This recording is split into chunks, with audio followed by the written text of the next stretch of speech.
밴드 오브 브라더스라는 작품이 있습니다. 이 작품은 2차 세계대전 전문 역사학자인 스티븐 앰브로스가 소설로 쓴 작품입니다. 이 소설을 원작으로 하여 스티븐 스필버그와 톰 행크스가 미니 시리즈 10부작의 드라마를 만들었습니다. 내용은 이렇습니다. 2차 세계대전 중 노르만디 상륙작전 시작부터 전쟁을 마칠 때까지 미 육군 101 공수사단 506연대 이지중대의 활약상을 그린 그런 작품입니다. 실제로 전쟁에 참여하여 전후에 인류에 그리고 그 속에서 생과 사를 오가는 가운데 진짜 붙들어야 할 것이 무엇인지를 경험하고 표현한 그런 작품입니다. 그 드라마에 보면은 이런 내용이 실려 있습니다. 이 이지중대 대원들이 노르만디 상륙작전 시작하기 전에 먼저 적진에 공중 투하됩니다. 그리고 준비를 다 합니다. 그리고 작전을 완수했습니다. 승리했습니다. 그리고 잠깐 동안 영국으로 돌아와서 휴가의 시간을 갖습니다. 재충전하고 휴식하는 시간. 2명의 병사가 오토바이를 타고 영국에 들려 영국의 숲속길을 막 달려갑니다. 그렇게 드라이브 하는 가운데 한 병사가 이렇게 외치는 것입니다. 살아있다는 것은 좋은 일이야. 우리가 살았어. 우리가 살았어. 전쟁에서 생과 사가 갈리는 그 길에서 나는 지금 살아있다는 것입니다. 그렇게 환호성을 지르는 장면이 나옵니다. 그리고 시간이 지나서 휴가를 마치고 이제 전투 현장에 복귀하기 전에 자기들의 전투복을 맡겼던 그 세탁소에 가서 옷을 찾게 됩니다. 한 병사가 가서 자기 세탁물을 찾으면서 세탁소 주인 아주머니가 이런 이야기를 합니다. 잠깐만요. 여기 보니까 이지중대의 장교 한 분이 옷을 맡겼는데 이 옷도 이 군복도 좀 갖다가 전해달라고. 미한중이 이 옷을 좀 전해달아 주면 좋겠다고. 근데 사실 거기서 말을 못했지만 그 미한중이는 낙하산 투하될 때에 전사한 장교입니다. 가지고 가도 전달해 줄 사람이 없습니다. 그런데 옷을 그대로 받았습니다. 잠깐만요. 여기 장교 옷만이 아니라 병사들의 옷도 있어요. 여기 아무개의 옷도 있고 아무개 또 옷도 있는데 이거 이지중대의 그 옷이니까 좀 전달해 달라고. 그래서 그 옷을 받아들고 이제 어찌해야 되는가 그렇게 생각하는 장면이 나옵니다. 자신은 살아있고 동료들은 전사한 상황에서 살아있다는 것은 분명히 좋은 일이지만 아직 살아있다는 것은 여전히 내가 해야 할 사명이 있다는 것. 살아있다면 그러면 나는 사는 동안 어떻게 살아야 될까? 그것을 다시 한번 생각할 수 있게 하는 그런 장면입니다. 여러분 어떻습니까? 여러분은 살아있다는 것을 언제 느끼십니까?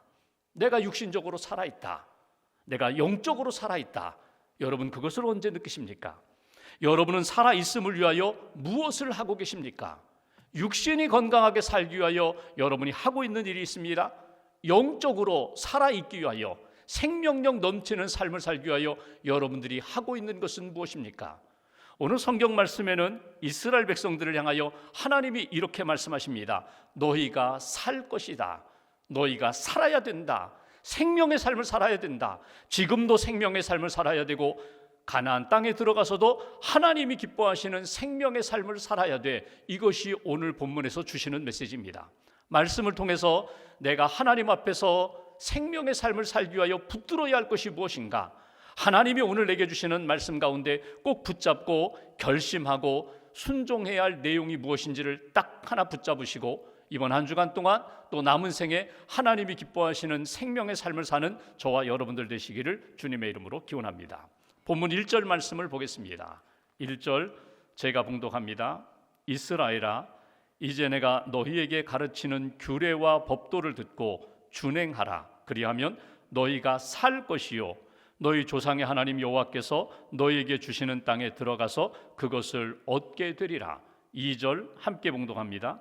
내가 너희에게 명령하는 말을 너희는 가감하지 말고 내가 너희에게 내리는 너희 하나님 여호와의 명령을 지키라. 아멘. 여기 1절에 보시면 이스라엘아 구원 받았습니다. 은혜 받았습니다. 하나님의 말씀 율법 받았습니다. 그 이스라엘 백성들에게 하나님이 모세를 통하여 주시는 메시지입니다. 규례와 법도를 듣고 준행하라. 여기 규례라는 이 표현은 공동체를 위하여 세워진 영원한 규칙, 법도는 확실하게 결정되어서 아무도 어길 수 없는 법, 규례와 법도라고 표현했는데 모두 율법을 일컫는 다른 말입니다. 하나님이 너희를 구원하시고 너희에게 주신 율법, 너희에게 주신 십계명을 듣고 지켜 행하면 너희가 살게 되리라. 생명의 삶을 살게 되리라. 하나님이 주시는 은혜와 생명 가운데 승리의 길을 걷게 하리라. 이것이 주시는 메시지예요. 여기 주목할 것이 듣는다는 말입니다. 듣고 준행하라, 듣고 순종하라는 거예요. 여러분, 신앙이 무엇입니까? 끊임없이 하나님의 말씀, 하나님의 음성을 듣는 것입니다. 하나님의 말씀을 들으면서, 그 음성을 들으면서 믿는 것입니다. 그 믿음대로 그 말씀 따라 사는 것입니다. 어쩌면 우리의 인생은, 우리의 신앙생활은 계속해서 무엇을 듣느냐, 어떻게 듣느냐의 싸움이에요. 무엇을 듣고 계세요? 하나님의 말씀이 들려오고 말씀을 듣는 사람이 있는가 하면 세상의 소리, 사람들의 소리를 듣고 그것을 의지하며 사는 사람들이 있어요. 말씀을 듣느냐, 세상의 소리를 듣느냐, 이 싸움이에요. 말씀을 들어요. 말씀을 들을 때 내가 어떻게 듣느냐, 믿음으로 듣느냐, 하나님의 사랑으로 듣느냐, 아니면 인간적인 성공과 나의 편의를 위하여, 이용하기 위하여 듣느냐, 하나님의 말씀을 어떻게 듣느냐에 따라서 우리의 인생이 달라지게 된다는 거예요. 하나님의 말씀을 어떻게 들으라고요? 2절에 보면 우리에게 이렇게 말씀합니다. 가감 없이 들으라. 주신 명령, 주신 말씀을 가감하지 말라는 거예요. 더하지도 말고 빼지도 말라는 거예요. 말씀 그 자체, 하나님이 우리에게 생명의 삶을 살라고 주신 그 말씀 자체를 깨끗하게 순전한 마음으로, 믿음으로 들으라는 거예요. 듣는 것에 있어서 말씀 자체, 더하지도 말고 빼지도 말고 말씀 그대로 듣고, 우리가 그 말씀을 이해하고 믿는 것에 있어서도 더하지도 말고 빼지도 말고 그 말씀을 하나님이 내게 주신 생명의 말씀으로 믿고 묵상하고 적용하고 순종할 때, 심지어 다른 사람에게 전할 때에도 더하지도 말고 빼지도 말고 하나님의 말씀 그대로 듣고 행하면 너희가 살게 되리라. 생명의 삶을 살게 되는 거야. 이것이 주시는 메시지예요. 여기에서 우리에게 주시는 첫 번째 메시지가 있습니다. 하나님께서 우리에게 생명의 삶을 살라고 이렇게 지켜 행하라고 주신 첫 번째 메시지는 주님의 말씀을 가감없이 들으라, 가감없이 믿으라, 가감없이 전하라. 이것이 주시는 메시지예요. 주의 말씀을 가감하지 말라는 거예요. 하나님의 말씀이 우리에게 들려올 때에 때로는 아멘으로 즉각 반응하는 말씀이 있는가 하면 부담스러운 말씀도 있어요. 때로는 나를 찌르고 내 마음을 아프게 하는 말씀도 있어요. 거부하고 싶은 말씀, 무거운 짐처럼 다가와서 좀 회피하고 싶은 말씀도 있어요. 그러나 하나님의 말씀이 내 안에 들어올 때에 가감하지 말고 그대로 받아들이라는 거예요. 왜냐하면 처음에는 내가 말씀을 받아들이는 것 같지만, 말씀을 붙잡는 것 같지만, 나중에는 그 말씀이 나를 붙잡게 되고 나를 생명의 삶으로, 의의 길로 인도하는 지침이 되기 때문에, 생명의 지표가 되기 때문에 하나님의 말씀을 그대로 받아들여라, 그대로 믿고 전하라. 창세기에 보면은 처음에 하나님이 아담을 창조하셨어요. 창세기 2장 17절 말씀을 보면 하나님이 아담에게 이렇게 말씀하십니다. 동산에 있는 모든 열매는 다 먹을 수 있는데 동산 중앙에 있는 선악을 알게 하는 나무는 먹지 말라. 먹는 날에는 반드시 죽으리라. 이것이 창세기 2장 17절 말씀입니다. 그리고 나서 하나님이 하와를 만드십니다. 그리고 하와가 아담을 통하여 하나님의 말씀을 전해 들어요. 그리고 하와가 선악과를 먹으면 반드시 죽으리라 먹지 말라고 한 하나님의 말씀을 가슴에 새기고 선악과 주변을 맴돌아요. 맴돌되 뱀이 나와 유혹합니다. 이거 먹으면 죽는다고 하더냐? 그때 하와가 뱀에게 전한 이야기가 창세기 3장 3절 말씀에 나와요. 이것을 먹지도 말고 만지도 말라고 하셨어. 먹으면 죽을까 하노라. 그렇게 말씀하셨어. 왜곡한 거지요. 하나님의 말씀은 먹지 말라, 먹으면 반드시 죽으리라 이렇게 말씀하셨는데 하와는 뱀에게 이렇게 이야기합니다. 먹지도 말고 만지도 말라고 하셨어. 먹으면 죽을까 하노라. 더하기도 하고 빼기도 하는 그런 모습을 보게 됩니다. 무엇을 더했어요? 먹지 말라. 여기에 몇 가지를 더해요. 먹지도 말고 만지지도 말라. 성경에는 기록되어 있지 않지만 아마 이랬을지도 몰라요. 보지도 마라, 가까이 하지도 마라. 내가 그렇게 들었어. 먹으면 죽는다고 하셨는데 먹으면 죽을까 하노라 조금 희석시켰어요. 죽을 수도 있고 살 수도 있고. 여러분, 이것이 하와만의 문제일까요? 아니에요. 우리 자신의 문제도 똑같습니다. 하나님의 말씀을 받아들일 때 더하고 싶은 것이 있고 빼고 싶은 것이 있어요. 모든 것들을 더해서 그 본질을, 핵심을 희석시키는 일도 있고 빼는 거예요. 이거 먹으면 죽는데 죽을까 하노라 점점 약화시켜서 내가 살아가야 할 길, 피할 길들을 만드는 그런 모습도 나타나는 것을 보게 됩니다. 어쩌면 아담이 그렇게 전해주었을 수도 있고 하와가 유혹에 노출되었을 때 자기 합리화하면서 먹지도 말고 만지지도 말고 먹으면 죽을까 하노라 이렇게 해석하고 적용할 수도 있어요. 여러분, 우리의 삶 가운데 정말 중요한 하나님의 말씀을 내가 스스로 해석한다고, 내가 적용한다고, 편하게 쉽게 이해하기 쉽게 적용하기 쉽게 만든다고 하면서 우리가 하나님의 말씀 본질을, 핵심을 훼손시킬 때가 있다는 것입니다. 10계명을 보실까요? 하나님이 10가지 계명을 주셨어요. 그 가운데 안식일을 거룩히 지키라, 안식일을 기억하여 그날을 거룩히 지키라. 하나님은 이 말씀만 하셨어요. 근데 역사를 쭉 내려가 보면은 예수님 시대의 바리새인들, 유대 종교학자들은요, 이 안식일을 거룩히 지키라는 말을 이렇게 적용한다, 이렇게 실천한다 하면서 여러 가지 수십 가지 안식일을 지키는 법을 만들었어요.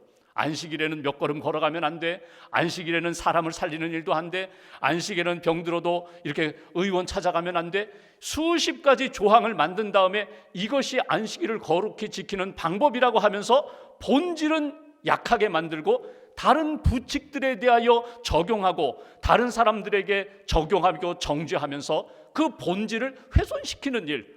정말 안식일의 주인은 주님이시다. 주님을 만나 주님을 예배하고 주님의 은혜를 받고 나의 신앙과 삶을 돌아보면서 거룩하게 지키는 것이 주님의 날의 핵심인데 그것은 빠지고 행하는 것에 대하여 조목조목 비교하고 경쟁하고 적용하면서 그렇게 교만하기도 하고 좌절하기도 하는 그런 모습을 만나게 됩니다. 우리 자신이 하나님의 말씀을 딱 들을 때에, 읽을 때에 내게 주시는 하나님의 마음이 무엇인지, 핵심이 무엇인지 그거 놓치지 마시라는 거예요. 간혹 설교자가 설교를 준비하면서 유혹을 받을 때가 있어요. 이 말씀 정말 귀한데 이 말씀을 잘 전해야지, 그러면서 양념을 계속 넣는 거예요. 예화도 넣고 쉽게 설명한다고 하면서 이런저런 이야기를 하다가 나중에 남는 것은 양념 맛밖에 없어요. 양념 맛. 본질 핵심, 그 재료의 맛과 영양은 잃어버리고 양념을 먹이고자 하는 그런 유혹에 빠질 때가 있어요. 빼고 싶을 때도 있어요. 나도 지키지 못하면서, 나도 실천하지 못하면서 이 말씀을 어떻게 전해? 그리고 슬쩍 넘어가는 거예요. 주님은 나를 통하여, 설교자를 통하여 성도들에게 이 말씀을 전하라고 주셨는데 내가 그 말씀에 자신이 없다고 해서 그 말씀을 빼는 그런 경우도 있다는 거예요. 말씀을 큐티할 때도 마찬가지입니다. 오늘 주시는 말씀을 내게 적용하면서 이건 부담스러우니까 다음에, 이거는 내가 적용하기 쉬우니까 이번에. 여러분, 내가 요리하듯이 말씀을 가감하는 그런 유혹에 빠지지 마시라는 거예요. 마틴 루터는 이렇게 이야기합니다. 라틴어를 독일어 성경으로 번역하면서 성도들이 직접 말씀을 통하여 주님을 만나고 주님의 음성을 들으면서 말씀으로 주님의 은혜를 받으라고. 그는 이렇게 얘기합니다. 나는 말씀에 사로잡힌 자입니다. 나는 말씀의 포로입니다. 말씀이 나를 사로잡습니다. 그래서 나는 말씀 그대로 듣고 그대로 믿고 그대로 실천하고 그대로 전할 뿐입니다. 이것이 말씀의 사람의 모습이라는 거예요. 오늘 말씀을 통하여 우리가 사는 길이 어디 있다고요? 우리가 무엇을 지켜 행해야 된다고요? 하나님의 말씀을 가감하지 말고 들으라, 믿으라, 전하라. 그 말씀에 순종하라. 이 말씀대로 하나님이 여러분에게 주시는 말씀 붙잡고 핵심 놓치지 말고 그 말씀 따라 사는 저와 여러분 되시기를 주님의 이름으로 기원합니다. 두 번째 3절 말씀 보실까요? 제가 봉독합니다. 여호와께서 바알보올의 일로 말미암아 행하신 바를 너희가 눈으로 보았거니와 바알보올을 따른 모든 사람을 너희의 하나님 여호와께서 너희 가운데서 멸망시키셨으되 4절 함께 봉독합니다. 오직 너희의 하나님 여호와께 붙어 떠나지 않은 너희는 오늘까지 다 생존하였느니라. 하나님의 말씀을 붙잡고 하나님과 함께한, 하나님 떠나지 않은 너희는 지금까지, 오늘까지 살아있다고, 생존하였다고 주시는 메시지예요. 이러면서 3절에 과거에 있었던 이스라엘의 가슴 아픈 사건을 하나 소개합니다. 바알 부올에서 하나님의 명을 어기고 하나님으로부터 징계받은 사건. 민수기 25장으로 올라가 보면은 이스라엘 백성들이 시딤에 머물 때에 모압 여자들과 음행을 합니다. 그들과 성적인 교제를 합니다. 그리고 그들이 인도하는 대로 이방 제사의 현장에 참여합니다. 이방 제사를 드려요. 이방 신에게 제사를 드려요. 이 일 때문에 하나님이 2만 4천 명을 진멸하십니다. 이 가슴 아픈 사건을 너희가 기억하라는 거예요. 그 바알 부올이라는 것이 무엇인가? 여러분, 부올에서 바알 신에게 제사 드린 것이 바알 부올이거든요. 여러분, 그들이 무엇을 어겼어요? 10계명의 첫 번째, 두 번째 계명, 나 외에 다른 신을 섬기지 말아라, 우상을 만들지 말아라, 우상에게 절하지 말아라. 여섯 번째 계명, 간음하지 말아라. 이 계명을 바알 부올 시딤에서 그들이 어겼거든요. 그리고 그들이 하나님의 큰 징계를 받게 됩니다.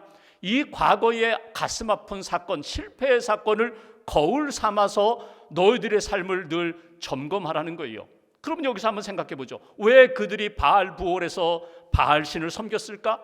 이방 여자들과 음행했을까? 왜 그들이 섬기는 신 이방 신에게 나아가서 제사를 드렸을까? 원인은 4절에 주시는 말씀, 원인은 여기 있어요. 하나님을 떠났기 때문에, 하나님과 멀어졌기 때문에, 하나님과 붙어 있어야 되는데, 하나님 앞에 있음을 늘 의식하며 살아야 되는데, 주님 여기 계시는데, 주님 내 앞에 계시는데, 나와 함께 하시는데, 신앙의식이 약해지니까 하나님 없는 것처럼 생각하고 이리저리 피하여 결국은 바알부올에서 이방신을 섬기는 그런 큰 잘못을 저질렀다는 거예요.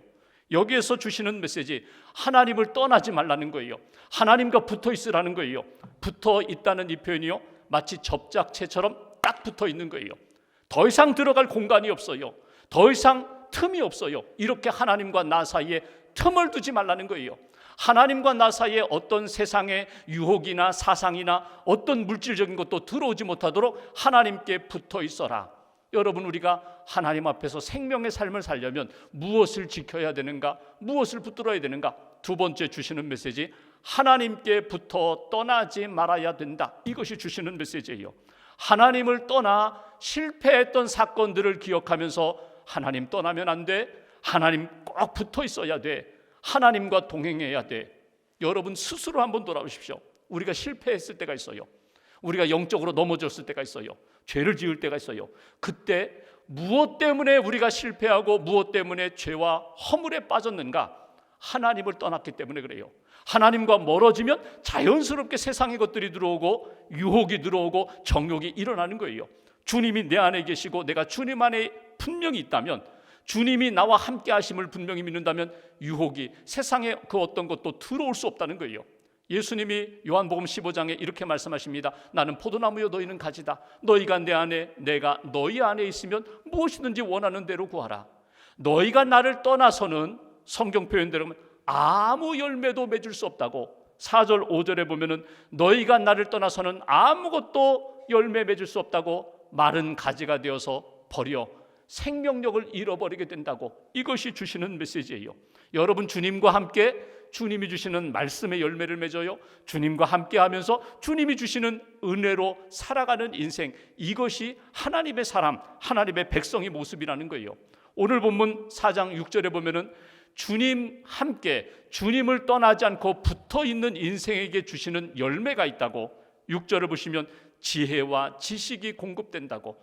하나님을 경외하고 하나님의 말씀으로 사는 지혜가 있고, 지식, 세상의 지식이 아니라 영적인 통찰력, 분별력이 생긴다는 거예요. 그래서 하나님 여기 계시니까 하나님이 주시는 마음과 말씀과 생각과 감정으로 살고, 하나님이 원하시는 뜻, 미래를 바라보면서 준비하고 그 지혜와 지식으로 통찰력, 분별력을 가지고 살아가는 하나님의 사람이 된다.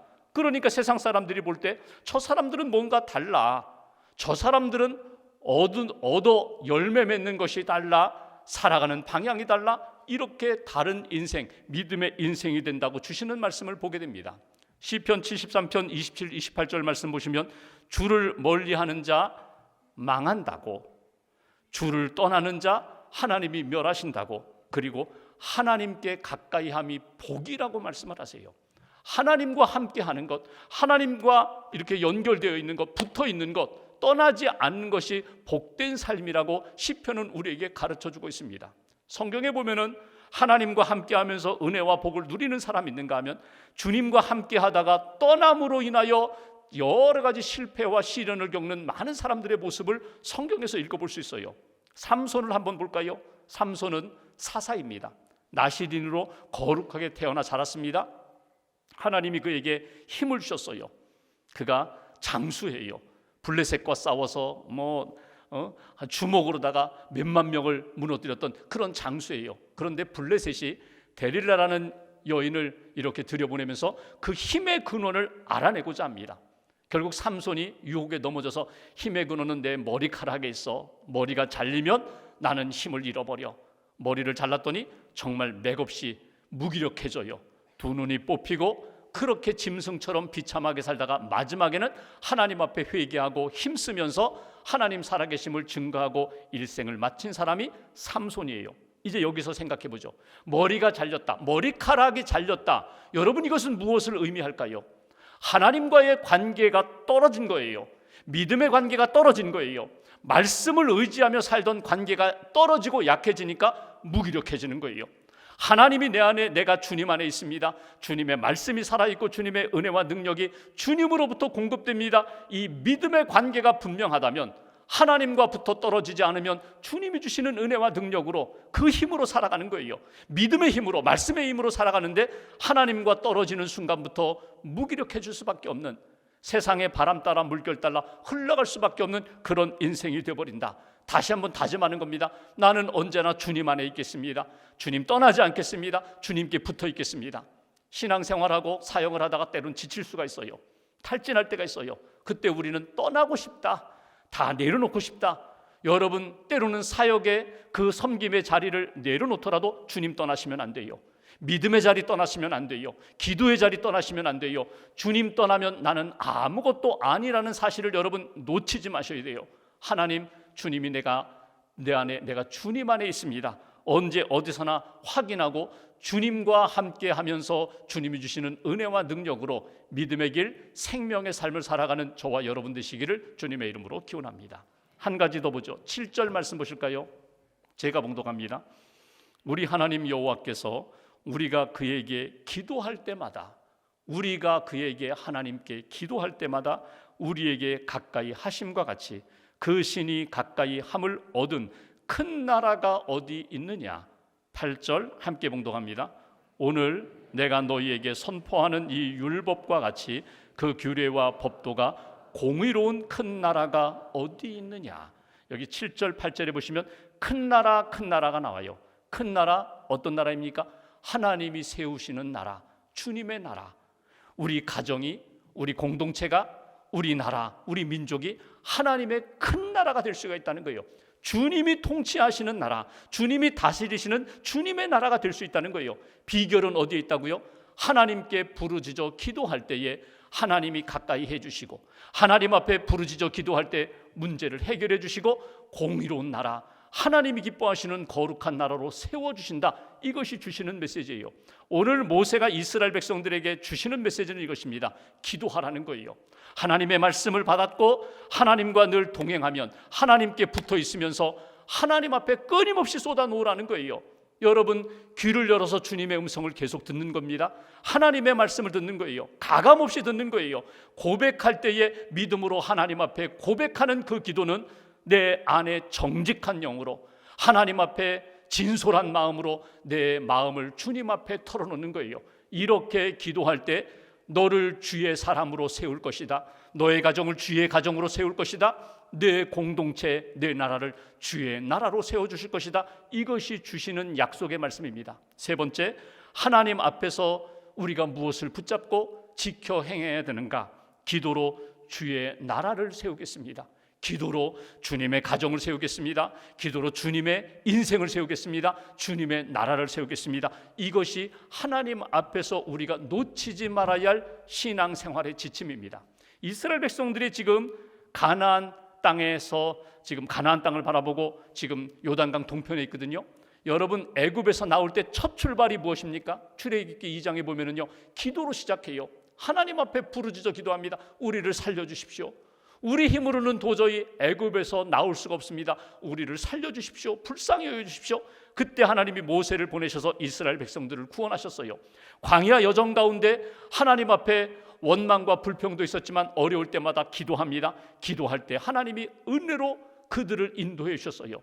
모세가 이스라엘 백성들이 막 원망하고 불평하여 불신앙적으로 행하여 심판받고자 할 때에 모세가 중보기도 하잖아요. 우리 민족 살려주세요. 불쌍히 여겨주세요. 모세의 중보기도로 이스라엘 민족을 붙들어 주신 하나님. 아브라함이 기도할 때 조카 롯이 소돔 고모라에 있는데 내 조카를 좀 살려주세요. 중보기도 하면서 그의 가정 가문을 붙들어 주신 하나님. 오늘 우리도 마찬가지예요. 힘들고 어려울 때마다 가정을 위하여, 교회를 위하여, 나라와 민족을 위하여, 선교지를 위하여 기도할 때 그 기도 하나님이 들어주시고 가까이 하신다. 하나님이 개입하신다. 하나님이 함께 하신다. 일으켜 세워주신다. 엘리야가 이스라엘에 3년 6개월 동안 비가 내리지 않자 하나님 앞에 기도합니다. 그때 하나님이 손바닥만한 구름을 먼저 보이셨어요. 손바닥만한 구름이 뜨자 엘리야가 됐다, 하나님의 사인이 임하니까 이 메마른 땅에 이제 단비를 내려주실 거야, 이 믿음이었거든요. 하나님 앞에 기도하며 사인만 받으면 돼요. 징조만 얻으면 돼요. 아, 하나님이 우리를 버리지 않으시는구나, 우리와 함께 하시는구나, 우리를 일으켜 주실 것이구나. 이 믿음을 가지고 하나님 앞에 나아갔던 엘리야처럼, 모세처럼, 다윗처럼, 그리고 오늘 하나님의 사람들처럼 우리도 하나님 앞에 기도로 나아가겠습니다. 예레미야 29장에 보면은 12절 13절에 부르짖으면, 하나님 앞에 부르짖으면 우리 기도 들으신다고, 외면하지 않으신다고, 만나 주신다고 말씀하십니다. 기도하는 자에게 하나님이 은혜를 주신다. 여러분, 기도하면은 공통적으로 하나님이 주시는 첫 번째 은혜가 뭔지 아세요? 성령을 주세요. 성령의 역사를 느끼게 하세요. 내 안에 있는 죄를 놓고 기도하면서 성령의 역사하심 가운데 용서받고 회개하는 그런 은혜도 있지만, 그냥 기도합니다. 하나님 앞에 엎드려 기도합니다. 기도하는 가운데 성령이 임하면 내 죄가 생각나서 회개하기도 하고, 성령으로 내가 의지하며 기도할 때에 나와 함께 하시는 하나님, 보혜사 성령님의 위로도 받게 되고 지혜도 얻게 되고 가야 할 길도 얻게 되는 성령의 위로하심, 성령의 인도하심, 성령의 세워주심을 우리가 경험하게 된다는 거예요. 여러분, 기도함으로 하나님이 기뻐하시는 생명의 삶을 사는 거예요. 기도함으로 하나님과 호흡하면서 내가 영적으로 더 단단해지는 거예요. 나는 알 수 없어요. 할 수 없어요. 나는 연약한 존재이지만 기도할 때 하나님의 도우심, 성령님의 역사로 일으켜 주시는 능력의 삶을 살게 된다. 우리나라에서 선교했던 많은 선교사님들, 그런 의미로 보면 우리나라는 참 복받은 나라예요. 귀한 선교사님들이 오셔서 복음을 전해주셨고, 우리나라 하나님의 기뻐하시는 믿음의 나라로 세워주셨는데, 우리나라에 와서 선교했던 조세핀 페인이라는 여자 선교사님이 계세요. 이분이 결국은 우리나라에서 결국 돌아가셔서 순교하셨는데, 이분이 우리나라 처음 와가지고 이화학당에서 3대 학장을, 당시 교장을 역임하셨어요. 성경을 가르치고 영어를 가르치면서 그 여성들을 깨웠던 그런 여자 선교사님이신데, 이분의 1906년 감리교 해외 선교사 보고서에 보면 이런 보고서가 있습니다. 처음에 와서 이제 이화학당에서 3교시 점심 식사 이후에 오후 시간에 성경과 영어를 가르치는데 아이들이 좀 자꾸 지각하는 거예요. 늦게 오는 거예요. 왜 그러느냐 했더니 언문 선생님, 당시 언문 선생님이 와서 학생들이 점심 먹고 기도하다 보면은 좀 늦어집니다. 그 좀 양해해 주세요. 이렇게 부탁하더라는 거예요. 궁금했어요. 이 선교사님이 도대체 이 젊은 학생들이, 여학생들이 무슨 기도를 할까? 무슨 기도를 할까? 무슨 기도를 하냐고 물었더니 우리나라를 위하여 기도한다고, 우리 민족을 위하여 기도한다고. 당시 일제 영향 때문에 우리나라가 위태위태했는데 우리 민족, 우리나라 살려달라고, 붙들어달라고 하나님 앞에 기도한다는 거예요. 그래서 선교사님이 보고서에 이렇게 씁니다. 이런 기도하는 사람이 있는 나라라면 이 나라는 하나님이 지켜주실 거야. 기도하는 젊은이가 있다면 이 나라의 미래는 결코 어둡지 않다고, 밝다고. 여러분, 그것이 우리 선조들의 모습이에요. 그때 언문 선생님, 학생들을 모아서 함께 기도하며 나라와 민족을 위하여 기도하자고 했던 그 선생님이 조신성 선생님, 여류 독립운동가.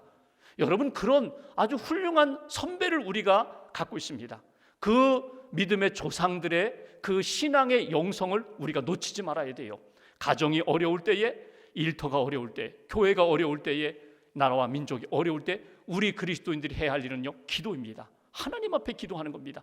기도할 때 성령을 주시고, 기도할 때 회복시켜 주시고, 기도할 때 붙들어 주시는 역사, 오늘도 우리가 체험하면서 하나님 앞에서 살아가야 된다. 하나님 앞에 회개하며 기도하는 가운데 거룩성을 회복하고, 하나님 앞에 믿음으로 기도할 때 우리를 일으켜 주시고 살려주시는 하나님의 능력을 경험하는 하나님의 사람, 저와 여러분들 하나님이 기뻐하시는 그 믿음의 길을 잘 걸어가는 한 주간 되시고, 오늘 주신 말씀 가운데 딱 한 가지만 붙잡으시면 좋겠어요. 하나님 내게 주시는 말씀 가감하지 않겠습니다. 어떤 일이 있어도 하나님 떠나지 않겠습니다. 하나님 나 붙잡겠습니다. 하나님 나 붙들어 달라고 기도하겠습니다. 일으켜 주세요. 살려주세요. 건져주세요. 하나님의 나라 세워주세요. 다시 한번 기도하시고 그 은혜와 능력을 체험하는 저와 여러분들 되시기를 주님의 이름으로 축원합니다. 기도하겠습니다.